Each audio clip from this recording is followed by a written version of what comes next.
Ain't nobody like my city boys. Got me better. Makes me happy. The ones that did leave me during my sabbatical, that's fucked up. I told y'all I'm going through some shit.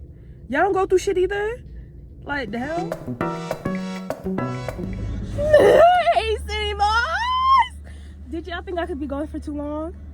Well, I am gonna be going for a little bit longer. I just wanted to make this video because this is like how I'm feeling, no shade. City boys, I feel like Shane McMahon. I feel like the Shane McMahon of my family. And y'all would be like saying, this song is not good. What do you mean? How do you feel like Shane McMahon? I'm overlooked. I'm undervalued, even though I'm very high value. I'm not given the love and respect that I deserve from my family, but I get my love and respect from the people on the outside. I have amazing ideas and nobody wants to listen to my ideas until it's too late. And the outsider always comes in and takes my place. That is like the ChatGPT answer. Let's really get it. But really, let's get into it though. Why do I feel like Shane McMahon? No shade. I love my siblings. And yes, it is true. Like, every child is raised differently. Like, every child gets a different piece of their parent. I guess it depends on the parent. Maybe a parent sees themselves more in one child than the other child. Or maybe a parent sees a lot of their flaws or things that they haven't gotten or didn't get the chance to work on in their child, right? Yeah. When I tell y'all, like, for one, I fuck with Shane McMahon. He's not a good wrestler. I like that he does some hardcore stuff, but he's not a good wrestler. He's like his dad. He ain't good. But I love the heart. And that's why I fuck with Terry Funk. Because I love the heart. I love when somebody put a lot of heart in the game. It's like the underdog story. I've always been the underdog. I'm the youngest out of all my siblings. But like, as in the way I feel like I've been treated, I feel like I'm treated like the first child. Like, it feels like I have a level that I am put on that my siblings are not put on. And since I'm put on that level, it's like I'm forced to achieve. I'm forced to just do it.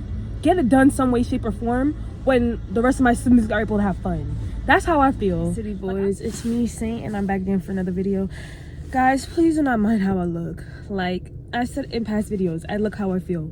So if you see me looking really, really bad in a video, I bet you I'm feeling even worse. I'm still kind of on a little bit of a break, but I did want to make these two videos just to chat real quick. First, I wanted to finish off my Shane McMahon video that I had started. What I meant by I feel like the Shane McMahon of my family, I don't know about you, whatever sibling letter you are, number, if you do have siblings, what it may be, but it feels like there's like some hierarchy no matter what your birth order is, because I'm the last of my siblings that I know of. Let me stop. Even though I am the last child, a lot of people like to put on to me that, oh, you get everything that you want, everything is so easy for you, everything is this, everything is that. And girl, that's not how I feel. I've always said this. I don't know how my siblings feel about this, but I truly feel like I am the older sibling, as in with the way that I act, the way that I interact with my siblings, the love, attention, affection, support, and everything that I give to my siblings. It's more like I'm the first sibling, and it's more like we're not talking about finances. We're talking about as a soul. What do you give to that? What do you give to that person? What do you aid in that person's life? Whenever my siblings are having any hard times, one of the first people they call is me. And I be on the phone like motherfucking Yangla. Yeah. And I don't have a problem with that because I love them. So it is what it is. You know what I mean? And I know that they would do the same thing for me, especially with the stuff that I'm going through right now. But it's like, no matter what you do as a Shane McMahon, in the eyes of your parents, you'll never be Stephanie. You get what I'm trying to say? It don't matter how high of a cage you jump off of. It does not matter how many pieces of glasses you get flinged through. It does not matter if you give ideas to your parents. We're giving Shane McMahon as an example.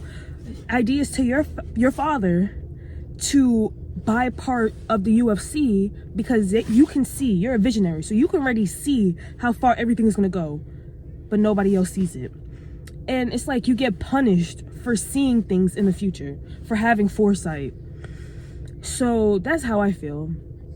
And I do feel like I get punished for just being a different person, for being not like my siblings. That was like something that my father would like really like push a lot. Like, why are you not like your siblings? Why don't you enjoy the things that your siblings enjoy? Why don't you, like, you know what I mean? And I know one of the things that do frustrate my father is that, like, I don't have a Jamaican accent. Like, I don't speak in patois. I don't do all that. I understand it. You know, I say a few things here and there, just some cute, some see, but I'm not like my sister. She's very, you know, with it. And that's fine. You know what I mean? When I was younger, yeah, those stuff used to hurt me and all that, because it's like I said in my first fireside chat, disabled fireside chat video about being the weird black girl, is that all you want to do is fit in. All you want to do is belong.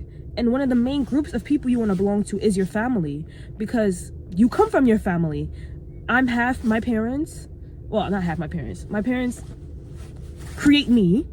I'm part my ancestors. I'm part all of this. But it doesn't feel like I'm one of them. And when I was younger, it used to hurt a lot. But as you mature, you end up realizing that you may not be like your father. You may not be like your mother. But you could be like your grandma. You could be like your grandpa. You could be like one of your uncles. That's the way the genetics works.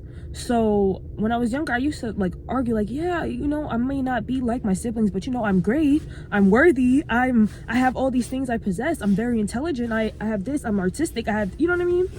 And for that section of my life, it didn't mean anything. But in this beautiful new section in life that I'm in, it means everything. You know what I'm saying? So y'all see, Shane is really, he doing his motherfucking thing. He's doing his motherfucking thing when WWE is what? Going in the blender, going downhill. So, you know what I mean? If you are the Shane McMahon of your family, be very happy. Naturally, I didn't know it was love. Oh, shout out to Shaka Khan. Anyways, but yeah, I feel like it's always great to be different. I remember when I was in the car, this is my last thing that we're gonna end this video off. I remember I was in the car with my parents. I was young. I was probably like 13 or something, 14, and we're in a car, and my father told me I could do the Bluetooth, like, you know, do the aux. So I had my music playing, girl, and I felt so tea. I'm like, I can't wait for them to listen to my music. I think I was playing like some like Led Zeppelin. I was playing a little Jimmy. I know I was playing Janis Joplin. I know that because that's my guru. That's my guru. And my father turns to my mother as if I'm not in the car, and he's like, oh yeah, we really did mess up with her. Like, we should have did the same thing we did with her, with my older sister, when you were pregnant, and play a whole bunch of Jamaican music, blah blah blah. And I'm not gonna lie, I felt like I was gonna cry, but you know, I toughened myself up, and I said, he had said something about like me being weird or like whitewashed or whatever it is, and I told him, I was like, you know, I'd rather be a Fruit Loop than a Cheerio. I ate that, no shade. And that meant a lot to me to say that, because girl, if you ever grew up in a Caribbean household, girl, you do not speak up to your parents. You just shut the hell up. But that is the video, guys. I hope you guys enjoyed this video. And to all the city boys that left me during my sabbatical, love me better, makes me happy, makes me feel this way. Ain't nobody like my city boys. Got me better, makes me happy, makes me, bitch. Oh, I didn't mean to call y'all no bitch, but the ones that did leave me during my sabbatical, that's fucked up. I told y'all I'm going through some shit. Y'all don't go through shit either? Like, the hell? It's like when you have a job. I gave y'all PTO. I gave y'all my PTO, and y'all gonna fire me like that? Shit, I thought I was your favorite YouTuber. Let me stop. But make sure you guys like, share, comment, and subscribe. Subscribe to become a city boy. Quote to Saint, nevermore.